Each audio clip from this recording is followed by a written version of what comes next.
maquisards. D'abord, ils ont leurs petits problèmes avec les Bamileke. Mon petit Elim Belobé, lui, se plaint qu'on a pris les terrains de Douala, on a donc pris... qu'il ne fasse pas confusion. Restons dans l'histoire. Non, voilà. j'ai dit seulement que, bon, c'est ça, on pense souvent ça dans les querelles de salon. Dans les parlots de salon. Mais l'histoire était tue. Et que dit cette histoire clairement? Bon, Wanji est resté sous Maki. Il travaillait sous Maki. D'abord, il n'était plus en contact avec les autres maquisards, puisqu'il se cachait. Oui. Donc on ne pouvait plus donner les ordres là-bas de peur qu'on sache où il se trouve. Si on dit que Wanji a continué à tuer, c'est parce que ceux qui le cherchaient commettaient des bavures. Et on imputait ça à Wanji puisqu'il est en brousse. Tout à fait. Même les militaires, quand tu as une belle femme, s'ils voient que la femme essaie de... on te zigouille, et puis on prend ta femme. Et on accuse Wanji. C'est ça la réalité. On brûlait même les maisons, on disait que c'est Wanji. Quelqu'un qui est en brousse, qui se cache, qui se cache. Il vous dit, allez me brûler les maisons, ça lui sert à quoi? Et je vous dis une chose. Pendant son procès, parce qu'on lui a collé le coup d'État, on lui a collé le coup d'État dessus. Je vous dis une chose, j'ai été à son enquête de bout en bout, à son audience, de bout en bout, à côté d'un puissant colonel camerounais qui est mort. J'étais ses oreilles, ses yeux et sa bouche. Donc je détiens tous ces procès-là. Tout ce qui s'est passé. Il a dit... Il y a eu des révélations pendant ce procès? Oh, beaucoup. Lui, il a dit que je suis tombé dans un guet-apens, un traquenard des éléments habilement montés et imbus d'ambition égoïste. Ces éléments sont Ndongo et ses complices. Là, vous le citez. Hein. Oui. C'est que... Et Fauchivé lui avait posé la question, quels sont les complices de Ndongo? De Ndongo. Il a dit à Fauchivé, quand je suis instituteur, directeur de l'école publique de Konsamba, vous, Fauchivé, vous étiez agent au commissariat spécial de la même ville. Si je m'aurais voulu me faire des honneurs, vous m'auriez pu jouer aujourd'hui sur le diable, ne prêtez pas votre langage. Vous connaissez les complices de Wanji plus que moi. Parce qu'ils sont dans vos poches.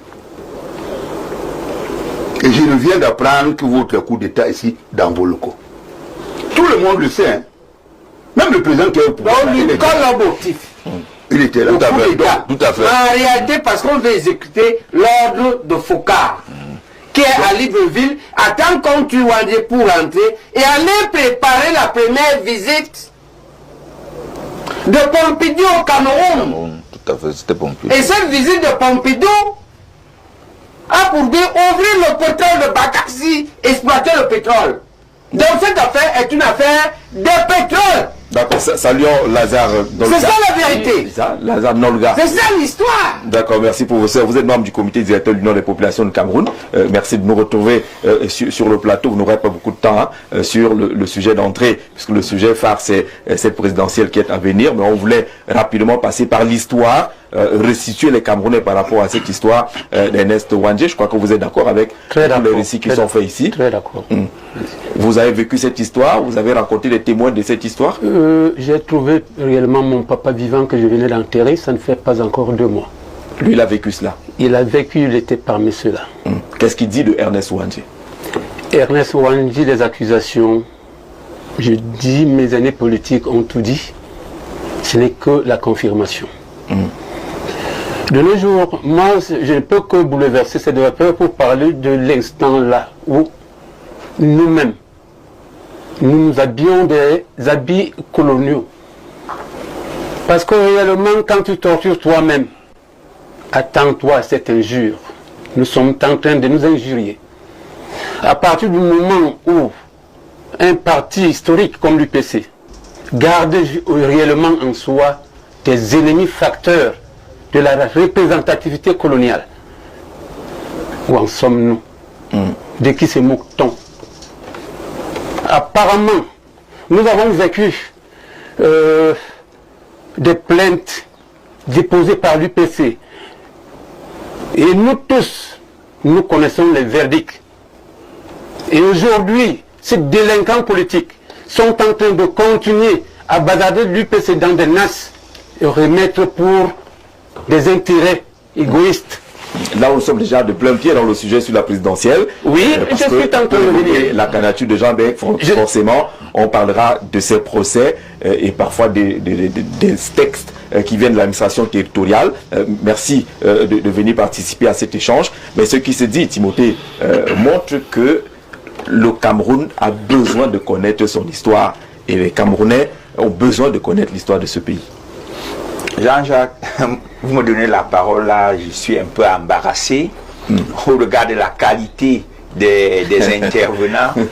C'est ça, je préfère vous retirer oui, je comprends le fond. Oui. Mais pour dire que si il y a une histoire qui doit être la même, mais qui est différente en fonction du narrateur, ça devient un problème. Oui, ça devient un problème. Le Cameroun a besoin de se réconcilier avec lui-même pour que nous puissions obtenir la souveraineté qui nous manque. Parce que de tout leur récit, ce que j'ai compris et qui est directement lié au sujet introductif sur Boko Haram, c'est que nous manquons de souveraineté parce que le spectre néocolon peine à se dissiper. Nous avons donc besoin de nous réconcilier avec nous-mêmes, de nous réapproprier le sentiment nationaliste et de se doter d'une intelligence capable de nous permettre d'être souverains. Est-ce qu'il est possible aujourd'hui de décoller cette histoire d'Ernest Ouandjé à l'Union des populations du Cameroun? On a l'impression que l'UPC est en train de vouloir s'accaparer Ernest Ouandjé. Est-ce que c'est l'histoire de l'UPC ou c'est l'histoire de la lutte nationale? Oui, je crois que c'est le Cameroun. Voilà. Je crois que c'est une réponse. D'accord. Aujourd'hui, parce que dans ça, la chronologie des faits est là, hein, c'est logique. Aïdjo, tu Ouandjé parce que Foucault l'exige. Foucault l'exige parce que Pompidou l'exige. Pompidou l'exige parce qu'il veut venir au Cameroun. Et il vient après. Et Pompidou veut venir au Cameroun parce qu'il veut avec Aïdjo ouvrir les puits de Bakassi. Et Pompidou veut ouvrir les puits de Bakassi parce que De Gaulle a échoué 3 ans avant à ouvrir les puits d'à côté. Et par la guerre du Biafra. Voilà. D'accord. Parce que c'est De Gaulle qui provoque l'affaire du Biafra qui est un échec. Et comme il a échoué là-bas, parce que là-bas il provoque la sécession. Et dit au Biafra que il faut vous séparer du Nigeria, vous aurez tout le pétrole. Quand il a échoué dedans, quand De Gaulle échoue dedans, Pompidou qui le remplace veut faire le contraire au Cameroun. Il dit à Idjo qu'on unifie. Là-bas, il voulait séparer, ici, il veut unifier ce qui était séparé. Là-bas, il voulait séparer ce qui était uni. Ici, il veut unifier ce qui est séparé, parce qu'à ce moment, on a 2 États fédérés. Et du force de la fédération, et du force. Parce qu'après, quand Pompidou tourne le dos, il a fait son unification du 20 mai 1972. Voilà le fond d'avoir fausse unification. En réalité, l'affaire derrière, c'est qu'on veut le pétrole de Bakassi. Parce qu'on a arraché le pétrole de Akwa Ibom, le delta du Nigeria. Oui. Est-ce que vous voyez? Donc, la France coloniale, c'est le monstre de l'Afrique. Voilà le fond de l'affaire. La France coloniale. Au moment où la France prétend qu'elle veut faire la paix avec le Cameroun et l'UPC. Il est important que nous comprenions, parce que nous, c'est des chiens. On engage avec les Ambabori, non? Tout à fait. Ça vient de là. On a dit qu'il est candidat, non? Son père là-bas, il dit non, à qui il nous a expliqué comment. Qu'il nous dise au moins comme moi j'avais 20 ans, parce que dans 52, j'étais en terminale à New York. Et on va discuter maintenant qu'en terminale, tu ne comprenais pas.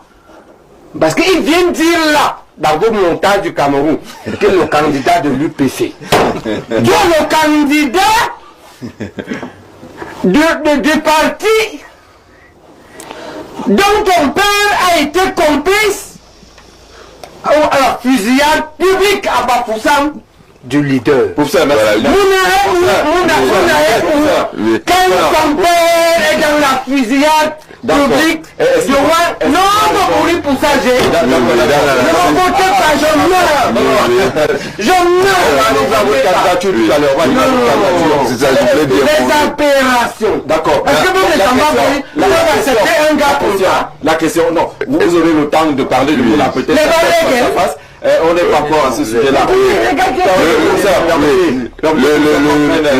Le nationalisme camerounais, le nationalisme camerounais commence effectivement par le syndicalisme qui arrive en 1948, lorsque effectivement les communistes, donc Sokodo, de Gaston Donat, ceux qui sont venus former les premiers UPCistes, parmi lesquels Oumniobé, effectivement, parce que ce sont les communistes français, quand ils sont venus pour former les Camerounais pour le syndicalisme, c'est là où ils ont repéré que le Mpodol Oumniobé était très intelligent, c'était un monsieur très intelligent, et ils ont su très vite que c'était lui qui allait, n'est-ce pas, conduire le syndicalisme camerounais, après quand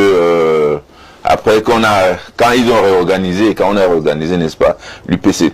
Alors ce syndicalisme qui donne naissance au nationalisme camerounais, avec le premier parti, l'UPC, qui est vraiment le premier parti qui a défendu les droits des Camerounais. C'est l'histoire, on ne peut pas faire on ne peut pas faire autrement, on ne peut qu'accepter l'histoire du Cameroun avec cette lutte qui est arrivée, n'est-ce pas, jusqu'en 1980 et qui continue de nos jours, puisque le professeur Baïbek est là, les autres UPCistes sont là. Mais il faut dire effectivement aussi que l'UPC, il y a d'autres nationalistes, parce que lorsque le président Aïdjou se rend compte d'un certain nombre de choses, il a quand même, n'est-ce pas, la fibre nationaliste. C'est pour cela que il bâtit, quand il a le pouvoir, il bâtit l'État du Cameroun, il édifie l'État du Cameroun, il est dans la construction, n'est-ce pas, de l'unité nationale. Il travaille pour le bien des Camerounais, et il va travailler, ça veut dire que jusqu'à la suite, c'est quoi? C'est que ses continuateurs, donc le président Paul Biya, et qui est également, n'est-ce pas, un nationaliste, il faut le dire, hein, plus tard, parce que... Comment tu peux aussi regarder une vidéo sans t'abonner? Abonne-toi! Surtout clique sur la cloche de notification. Ça, c'est la page de Buzz. Si tu veux être au courant des buzz et toutes les actualités au 237, abonne-toi et clique sur la cloche de notification. Partage aussi pour m'encourager. Surtout, si tu as quelque chose à dire, papa, lâche un commentaire.